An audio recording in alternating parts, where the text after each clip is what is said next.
Take the ball with him. It's a free kick to Newcastle. Any uncertainty could be exposed here by Alan Shearer.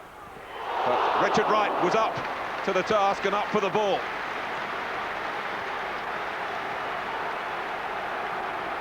Shearer powered it round the wall, but within the goalkeeper's reach.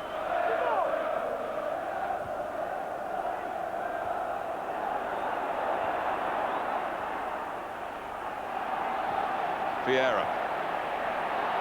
And Vieira can go. Can he go all the way? It's Patrick Vieira for Arsenal. In the end, he was trying to give the chance to Kanu, who kept pace with him. It's a brilliant break from the Arsenal skipper. Grimondi. Edu.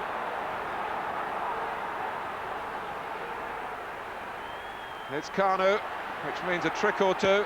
It's Ljungberg, which might mean a chance or two. Comes back to Vieira. Wiltor. He's got his cross in. And it's Edu who sees the chance. After 13 minutes, he's used the depth of his resources, Arsene Wenger, today. And it was Davizas who was back on his heels. The midfield man came towards the near post and slid it in. So just as in the Premiership game here, Arsenal have scored relatively early.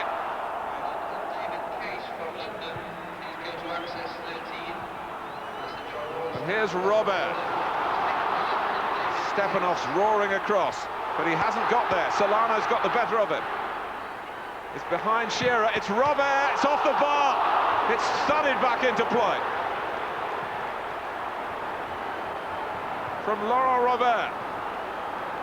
Millimetres in it, keeping Newcastle away from an instant equaliser.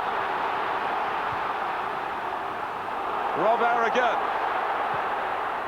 And parried away by Richard Wright.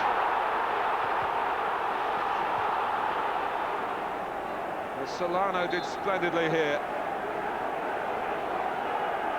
Robert keeping the shot down and on the bounce onto the bar. And he followed up from further out. Andy O'Brien scored an equaliser against Arsenal at Highbury in December. Well, it's desperately close for Newcastle again, and O'Brien was by the post as the header came in.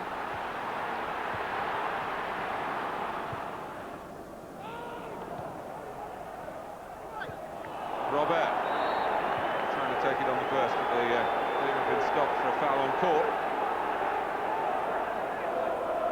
Shearer one target, Distin there as well. Davizas trying to find a way to put his trademark header onto the scoreline for Newcastle United. Nikos Davizas.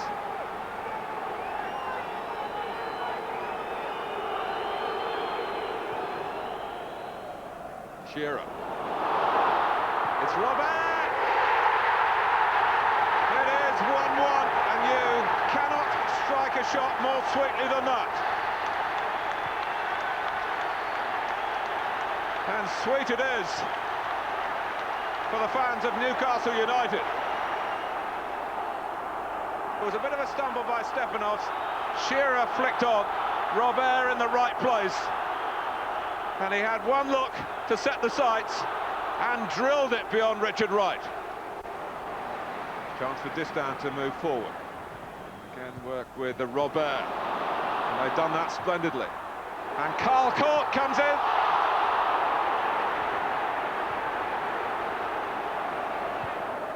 Shearer clears a path. Amiobi. Still.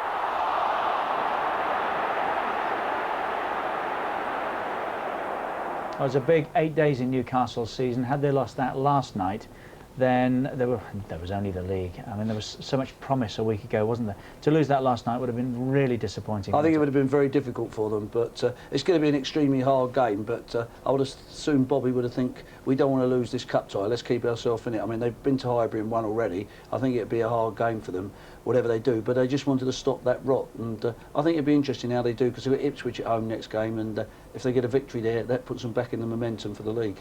We don't know, but you just wonder, Andy, what difference Craig Bellamy might make if fit for that replay. I think so. We're not quite sure the extent of his injury, Richard. If it's a strain, then, you know, the modern treatment that a footballer gets these days, it's a lot quicker than it used to be. And if it's only a strain, I know around about the knee area is a dodgy area, but I think that it's a type of thing that can clear up quickly if treated properly.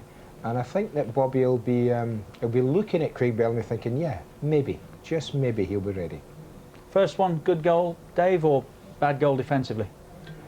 Oh, I think it's a good goal. I think Will Todd does extremely well here. This stands very quick and everything else. I think he's positive here. He takes his man on, he gets his cross in. You could criticise that David Ass has got picked off, but it's good. Let's give Edu credit that he gets across the front of him.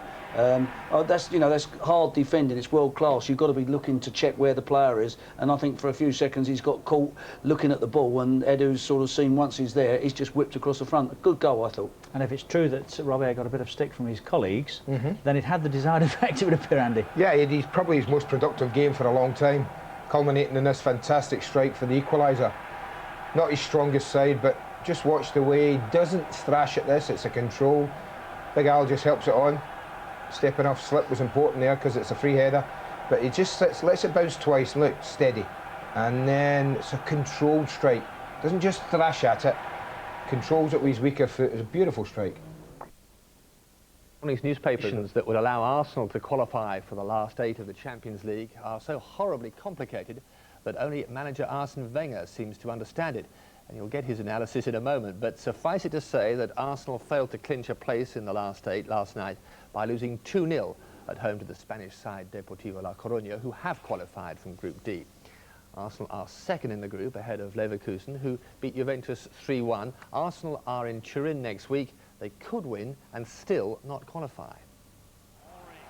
It had all seemed so simple for Arsenal. Beat Deportivo and they'd be through to the quarter-finals.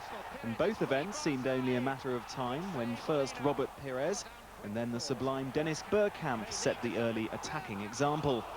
Unfortunately, though, it was their opponents that followed it. Ruthless precision allowing Valeron to stroke Deportivo ahead. And with the visitors continuing to weave their patterns around a flat-footed Arsenal defence, Nabet scored a deflected second on the stroke of half-time. And that was effectively that.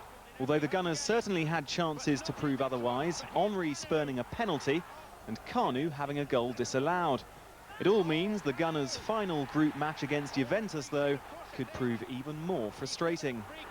We could lose the game and go through, and could win the game and be out. It's very difficult to explain to a mathematician, but we must be really highly motivated because it's a chance for us to go through and they have nothing to lose anymore. A result then to leave Gunners fans reaching for the calculators. One thing is clear enough, though. If Bayer Leverkusen win next week, Arsenal are out. And a situation which had seemed so promising is looking increasingly precarious. Andy Swiss, BBC News at Highbury.